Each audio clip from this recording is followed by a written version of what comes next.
86. Bantuannya 87 jalan kuda. 86. Terima kasih masih bersama Sergap. Pemirsa, sepekan buron, kakak pelaku pembunuhan adiknya di Surabaya dibekuk polisi. Pelaku mengaku sakit hati pada adiknya yang kerap menghinanya.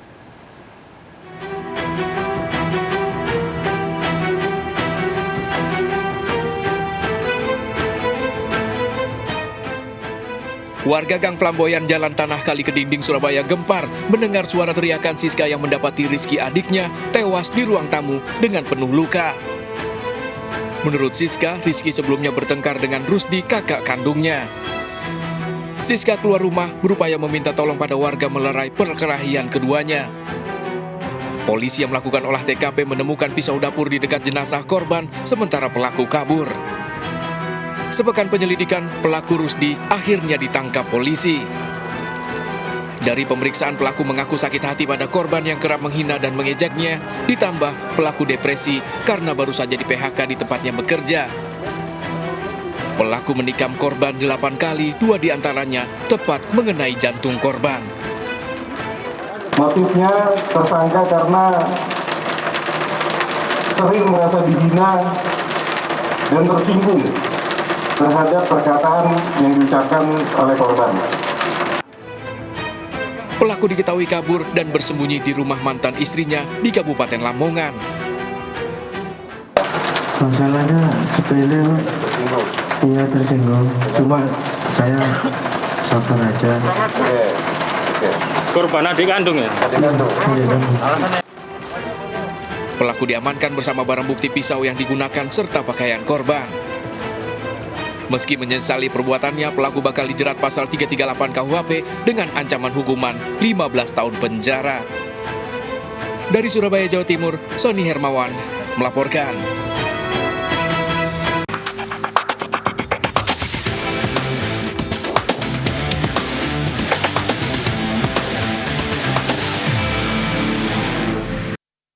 Pemirsa, seorang mahasiswi dibunuh kekasihnya, seorang pemulung di Tegal, Jawa Tengah. Korban hamil 6 bulan meminta dinikahi, namun pelaku menolak. Pembunuhan direncanakan pelaku mengajak korban menikmati makan malam.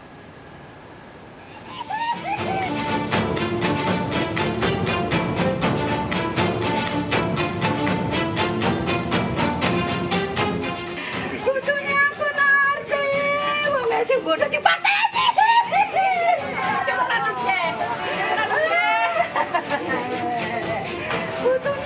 Nenek Tanjah berulang kali terjatuh saat jenazah cucunya Narti Dwiyanti tiba di rumahnya di Desa Karangsembung, Brebes, Jawa Tengah.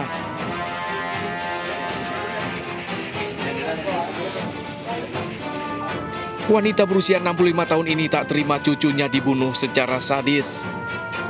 Apalagi Tanjah merawat Narti sejak kecil karena ibunya bekerja di luar negeri. Iya. Kerja di Tegal, Pak ya? Kerja di Tegal. Berarti kos di Tegal juga ya? Iya. Terakhir pulang bulan apa, Pak? November.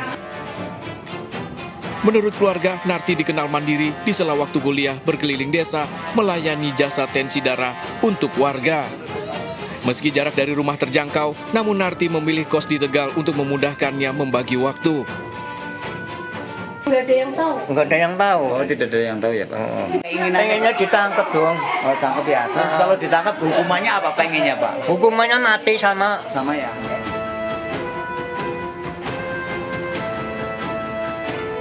Sebelumnya, penemuan mayat Narti menjadi perhatian warga Dukuh Turi, Tegal.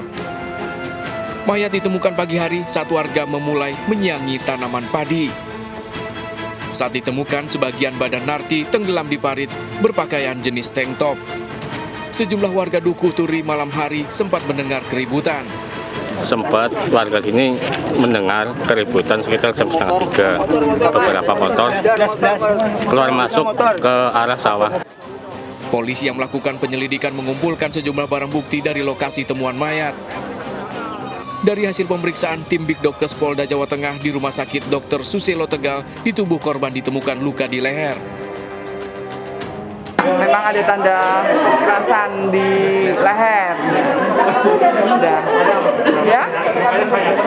Oh enggak, kekerasan tumpul berupa tangan. Jadi ada bekas curian. Iya. Iya. Meninggalnya karena itu. Iya. Iya, kekerasan ada mati lemas karena Kalau curian. perkiraan pelaku berapa orang? Mungkin satu ya. Karena bekas tangannya satu. Ada luka lain? Enggak ada. Hasil otopsi terdapat janin di rahim korban. Sekitar 18 tahun. Hamil berapa bulan? Hamil sekitar 6 bulan. Seperti itu keterangan itu ya. Ada janinnya perempuan. Untuk kira-kira ciri-ciri korban, rambut tebal, lurus, hitam, kulit sawo matang, untuk tingginya sekitar 165 cm. Selain dari hasil otopsi, identitas korban terungkap karena kedatangan keluarga ke rumah sakit Dr. Suselo. Didapatkan identitas perempuan atas nama Narti Duyanti dari Karangsembung, Songgom, Brebes. Kalau identitas di kartu tanda penduduknya, untuk korban ini masih statusnya pelajar mahasiswa. Kurang dari 24 jam, Aji Setiawan, pembunuh Narti, ditangkap polisi. Pria 29 tahun ini merupakan kekasih korban. Aji mengaku mengenal korban dari media sosial dan menjalin hubungan asmara sejak 2 tahun lalu. Aji dikenal warga sebagai pencari barang bekas. Apa pekerjaan sehari-harinya? Pekerjaan? Buruh rongsok, Mbak. Ya, terus? Korban ini bekerja sebagai tensi keliling, Mbak. Jasa tensi keliling. Usai membunuh, bahkan Aji berpura-pura mencari keberadaan korban. Mau WA, menghubungi via WA, seolah-olah mencari, kemudian standby di kosan korban, melapor kepada ibu kos, pemilik kos korban, menanyakan kemana korban.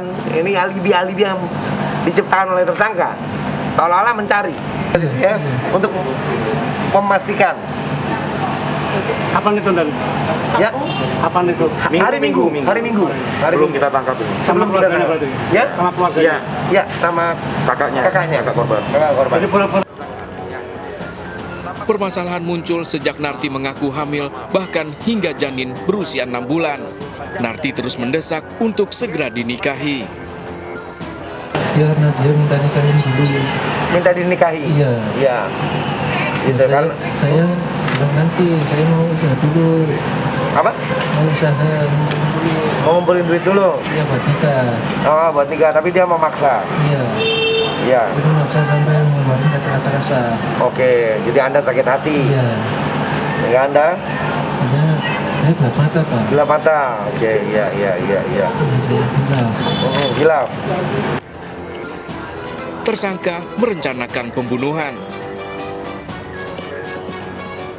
Jam 9 malam, kemudian Anda ajak makan malam. Setelah itu Anda cari tempat berjalan tempat-tempat yang sepi. Kemudian Anda lakukanlah menghabisi nyawa korban di TKP. Ya. Terungkapnya Aji sebagai pembunuh Narti karena kepergian dari rumah kos dilihat warga. Tersangka menjemput korban itu sudah disaksikan oleh salah satu saksi, yaitu pemilik warung angkringan yang ada di depan kos-kosan milik korban.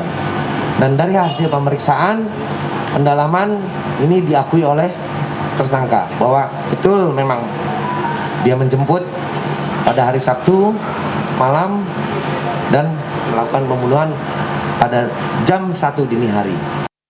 Narti mengaku hamil 6 bulan meminta pertanggungjawaban kekasihnya Aji, namun selalu ditolak. Dengan dalih penghasilan Rp30.000 per hari, Aji tak mampu menafkahinya. Narti sering membandingkan Aji yang bekerja sebagai pemulung dengan pria lain yang lebih mapan, membuat Aji sakit hati. Aji merencanakan pembunuhan menjemput Narti di rumah kosnya untuk diajak makan seblak berkeliling kota Tegal. Sekitar pukul 11 malam, Narti dibawa ke persawahan Dukuh Turi. Aji dan Narti bertengkar dari masalah kehamilan hingga penghasilan. Aji emosi menganiaya kekasihnya hingga tewas. Aji masih menunggu mayat kekasihnya hingga pukul 1 dini hari. Bahkan Aji berpura-pura mencari korban dari kos hingga ke rumah sakit. Tersangka bakal dijerat pasal berlapis pembunuhan berencana dan perlindungan anak karena korban hamil dengan ancaman penjara seumur hidup atau hukuman mati. Menurut Nadia Utami, kriminolog Universitas Budi Luhur, pada dasarnya setiap pria memiliki ego lebih tinggi. Dalam kasus di Tegal, Jawa Tengah ini, ucapan korban sebagai pemicu utama tindakan kriminal dari pelaku. Seseorang perkataan atau dibanding-bandingkan dengan orang lain itu termasuk ke dalam perbuatan atau trigger gitu ya, atau faktor yang bisa memicu melukai self esteem atau harga diri seseorang tentu saja, apalagi bagi kaum laki-laki gitu kan. Kadang laki-laki punya ego yang lebih tinggi dibandingkan dengan laki-laki lain, tentu ini menjadi sesuatu yang bisa menimbulkan konflik interpersonal, walaupun dengan orang yang dia dengan pasangannya sekalipun ya, dengan orang yang dia cintai, tapi ketika dibandingkan